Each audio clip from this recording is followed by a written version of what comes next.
If you want to switch careers into the tech industry and aren't really sure of the best way to be able to do it, then stick around because in this video, I'm going to share 3 tips that I would use if I was switching in today. My name is Jillian Ford, and I'm currently a startup solutions architect at AWS. But this video has nothing to actually do with the work that I do at AWS. This is clearly all just my own opinions. I do it because I want to be able to help you be able to find a career and have a career that is most fulfilling to you. So, of course, if you have any questions, anything that you'd like for me to cover, you can message me on LinkedIn, on Instagram at Miss Jill Ford, on Twitter at Miss Jill Ford. Leave a comment in any of these videos because I want to be able to help you. So today's topic actually came from a message that I got on LinkedIn from Jameson, who said, I'm curious how you took your career from marketing to business development and finally a solutions architect. Any advice for someone that is trying to change careers?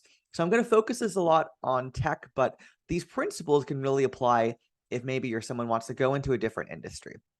So I'll share with you my story because there really is no one right way or only way that you can switch careers, but hopefully maybe this helps. So I had no idea what it is I wanted to do out after I finished college. I studied economics. I figured, oh, hey, like finance is a career that you make money in. And I think that's what everyone's supposed to do out of college, right? So I got an internship when I was in college in finance, and I just like thought it was so boring. So I was like, oh my God, this is definitely not the career for me. So that's when after college, I had no idea what to do. But how I got my first job when I was right after college is I went to a meetup. So I went to a small liberal arts school called Bryn Mawr College. It's in like the suburbs of Pennsylvania. So I mean, suburbs of Philadelphia. So in school, I was just like looking, I knew at the time social media was starting to like kind of pop up and be like a thing in a field. So I was like, all right, I want to see what's going on in this field. So I actually went to a meetup that was in the county that my school was in, and it was around social media marketing. And so I just like was talking to people and saying like I'm looking for a job.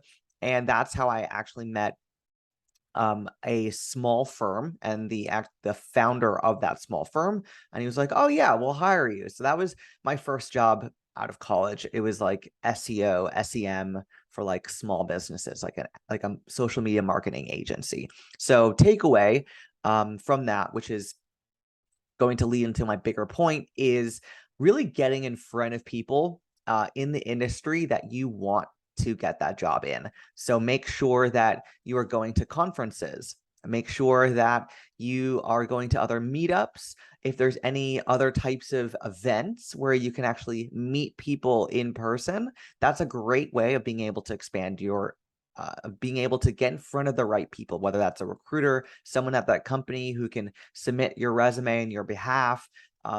Those, I guess, types of interactions are so valuable to just get your foot in the door in the actual interview itself. Which then also explains how it is I eventually got the job where I'm at now at AWS.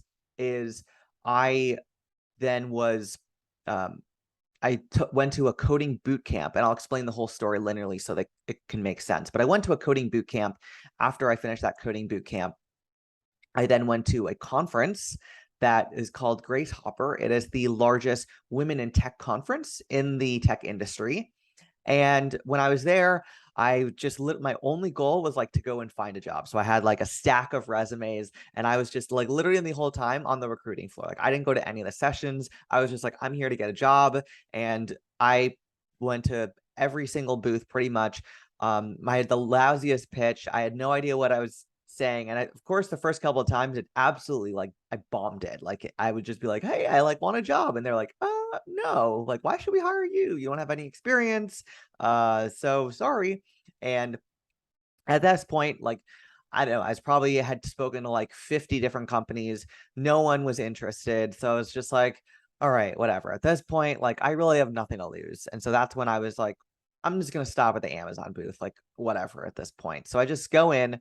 And I think one thing that also helped as a takeaway for you is like when I went in, I had just a a one-liner of what it is I was looking for, because that kind of helped the recruiter know what kind of job that would be helpful for me. So I just said something like, "Hi, my name is Jillian. I'm looking for a job where I absolutely just love being in the tech industry. I love being technical, but I want to be able to talk to people, and I don't want a job where I'm just sitting at a desk all day coding. So what kind of jobs are there?" And then the recruiter her face lighted up, and she was like, "A solutions architect." And I was like, "I don't know what that is." And then she explained it to me, and I was like, I don't, even though I honestly, I didn't even know what it was. And I was just like, I don't know what she's saying, but I was like, all right, it's a job at Amazon. I'm going to take it. So that's literally how I started the journey of becoming a solutions architect, because I was just desperate to get a job in the tech industry. But it's worked out. 5 years later, I'm still doing it. So that really, I guess those two examples, my first job was through a meetup. The job that I'm at now was through a conference. Both were in-person interactions, and so those are still really valued. Go make sure you are meeting people in person. So and then I can continue the rest of my story where um, after that marketing job, I then just applied online for some other random jobs. And I actually got laid off from that first job in the marketing job. I wasn't very good at it. So they were just like, yeah, sorry, this is not working. So I got fired. And then after I got fired, of course I was sad. I was just like, oh, poor is me. Like, I can't believe they fired me. But it kind of worked out. So I got fired. I was just looking for any job I could. And I literally just went on search engines like Indeed or something. And then the business development job was just I had applied online randomly. I got the interview, and I was like, all right, great. So I got that job. And I did that for 2.5 years. It was business. It was buying ads on travel websites. And that one, 2.5 years in, I realized okay, I don't think there's really, I think this is a dead end type of job. I don't see any career growth opportunities with this. So that's when I was like, all right, I gotta find something else. And that's when I decided to quit my job and go into a coding boot camp. And that coding boot camp kind of leads actually into my second piece of advice, which is to find programs that can help you transition into the industry that you are interested in. So for me, I did a reset in my career when I knew all right, this is a dead end job. I need to be able to go into something that's growing. And I saw that from that business development job that I was working a lot with the tech teams, the product teams. And that's when I saw, okay, the tech industry is growing. There's a lot of different fields here that I could get into. I want to be in this. I had no idea what exactly I wanted to be in. I didn't know what jobs were out there. I was just like, all right, I'm going to quit my job. Went to a coding boot camp. That was, and I learned just basic web development types of skills. I mean, it's intense. I definitely recommend, if you're definitely interested in going into the tech industry, a coding boot camp makes sense. I wouldn't necessarily recommend the one that I went to, because that one didn't at the time, it didn't help. The one I went to was called Skill Distillery in Colorado. I mean, I thought the education was great. At the time, they didn't really help with actually getting a job. That might have changed because I was in the first cohort.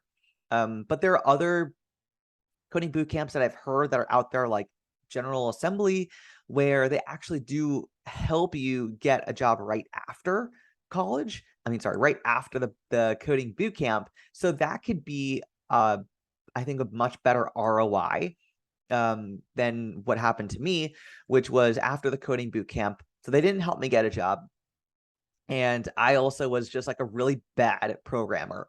But I was still trying to learn and really just wrap my head around these concepts. So I ended up moving back home with my parents and just kind of in my parents' basement, learning anything that I could about software engineering, and trying to get better as a software engineer, thinking, okay, that's the only type of job that I could get in tech after college, because after coding boot camp. But the point being is that really finding programs that can help you transition. So definitely coding boot camps are great. There might be some others in other industries I know that might be able to help you like transition into that industry because maybe they have a shortage of people. Like the tech industry definitely has a shortage of people with technical skills.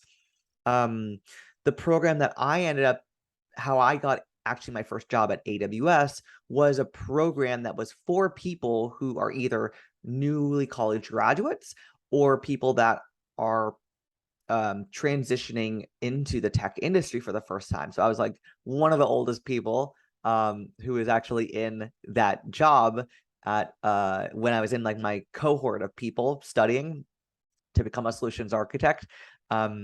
But hey, I mean, it definitely worked out that I didn't really care. I was like, I'm in, that's all that matters. So find something like a type of program, whatever it is. I know a lot of these bigger tech companies have like these programs where there's like on the job training, and they're designed for people for entry level positions, for both people who are transitioning careers or people, some military, ex-military, and also people who are maybe right out of college.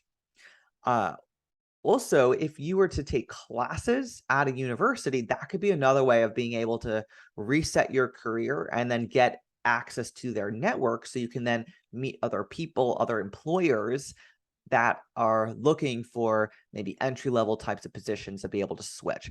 So just like an example, when I was in this period of I had no job, I had done the coding boot camp, and no one really wanted me because I was this person who had no previous experience actually being a software engineer, and I wasn't very good one anyway. So I was starting to take some computer science classes at NYU, and I was thinking, all right, if this whole finding a job thing doesn't work out, I think maybe I should just like go down the rabbit hole of studying more computer science classes at NYU and then going to get a master's. And so then I can get my foot in the door in a tech company. So I started to take classes at NYU, and I noticed that even though I was just like, I would take a random, I don't know, I took like a random computer science type of class that was for people who wanted to get into a master's program. Like NYU actually had a program where if you had studied like some other non-computer science major in college, but then you wanted to get a master's degree in that program, they had a special program that was really condensed, and it would help you learn all the computer science fundamentals so that you could then apply to their master's program. And you still have to there's no guarantee you get in, but at least that could be a bridge of being able to help you quickly be able to get into that program so you could eventually get a job. Of course, that's a definitely more expensive option to transition careers, but it does also open up opportunities. Like when I was in that NYU course, I only took one of those because I ended up getting the job at Amazon, so I dropped out of the program. But when I was in that program, I was still getting, because I was an NYU student, I would get all these emails about career fairs. Oh, this company's coming on campus. And that, like, if I was still unemployed and going down that rabbit hole, like I would absolutely be taking advantage of those. Like go meet all these different other employers that are on campus, that you wouldn't have necessarily been able to have met earlier. Like at the end of the day, it's really about finding different creative ways to get in front of people who can help submit your resume on your behalf, or who can look out for your resume when you are applying, that can then help get you into the interview. Like that's really the goal. You just need to get into the interview. And then once you're in the interview, you just have to over deliver. So those things have definitely helped me. And then if I was also starting out now, had to transition careers, I would also create content by interviewing people who are in the industry that I want to get into. And this could also be a great way of building that network. So like for example, I'm in tech now. And if I wanted to switch into like the real estate industry, I would create a podcast and I would start interviewing people in the real estate industry as a way of being able to build my network in the real estate industry, build my own credibility is someone in the real estate industry. And then of course that can help me be able to one day be like, hey, we had a great conversation. If you're ever looking to hire someone, like let me know. I don't know. You can think of a much better pitch, but that can just be the foundation of a way of being able to start building your network. So those are three things that I would do if I was starting over today to switch into the tech industry. At the end of the day, it's all about getting in front of people, especially in person, that can help you so you can put your resume in front of someone to be able to get that job that you are interested in. So that's all I got. If you have any questions, if you're any topics that you want me to cover, message me on LinkedIn. You can message me on Twitter, on Instagram at Miss Jill Ford. I read them and I really want to be able to help you. So we will talk again soon.